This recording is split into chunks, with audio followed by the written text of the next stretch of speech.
to thank, first of all, our Romanian colleagues for organizing this important event. It's a very good sign that the room is full, standing room only.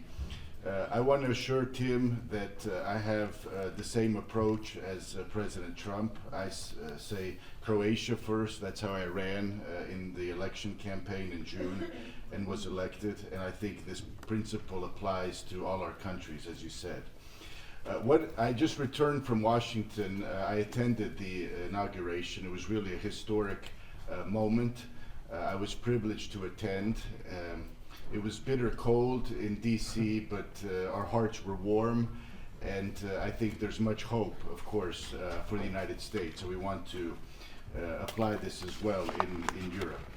What can we learn from this election result? I think there's a number of things. First of all, celebrities like Oprah and Taylor Swift do not have the power to determine election outcomes. The mainstream media's grip on public opinion has disappeared, and that's a very good sign. It's a very good thing. Cancel culture is diminishing. It hasn't disappeared, but I think with Elon Musk's acquisition of Twitter, we've moved in the right direction, of course, and thanks to him, we do have free speech. Unlike Elon Musk, many people in Brussels unfortunately do not believe in this approach. I think we still have many fights ahead. The DSA, of course, is highly controversial, and it is not the role, I repeat, it is not the role of government to censor, not just to censor speech, but to monitor and to decide what citizens can read, listen to, what they can see, which opinions. We saw during the COVID pandemic how far this can go. And I think big tech has learned the lessons, of course, but many people in government still have this urge to control the public square. And this cannot be allowed. In the name of protecting democracy, they actually want to destroy speech, and without free speech, democracy cannot thrive. That's obvious. Another thing we can learn, obviously, is that it's worth fighting. Clearly, gender, for example, the gender agenda is dead.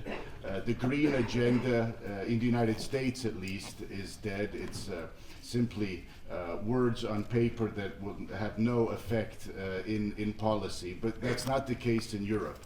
And I'm afraid if we do not speak out and abandon this approach to regulating everything, Europe is in the danger of becoming irrelevant if we don't change course.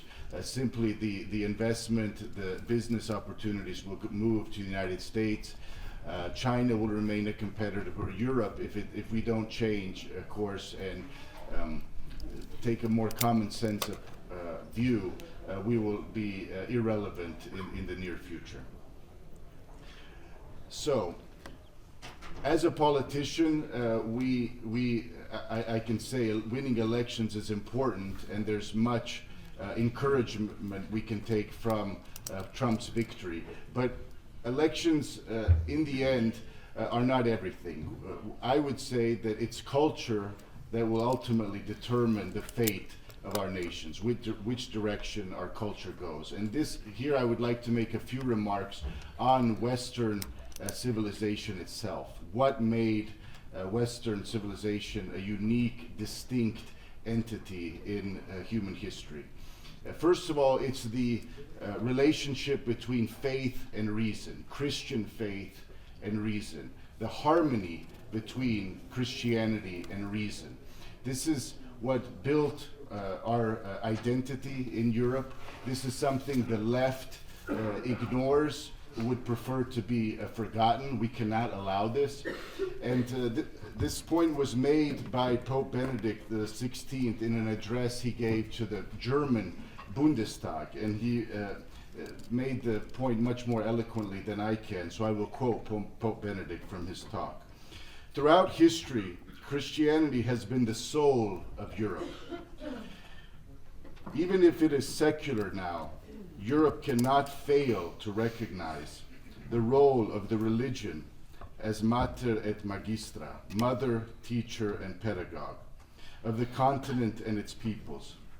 It may be politically correct not to mention the role of Christianity in the lives of Europeans over the centuries, but the action is biased, prejudiced, and politically oriented, not to mention a denial of historical facts that have written much of Europe's history in the last 2,000 years.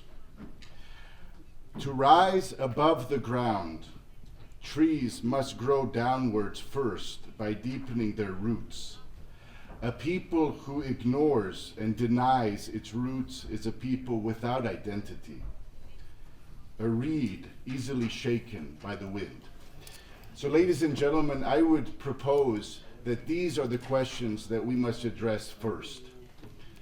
We must know who we are, what we are defending, and then victories will follow. And I think we're ready for this in Europe. We're ready to make Europe great again. And I appreciate the opportunity to speak today. It was a privilege. Thank you very much.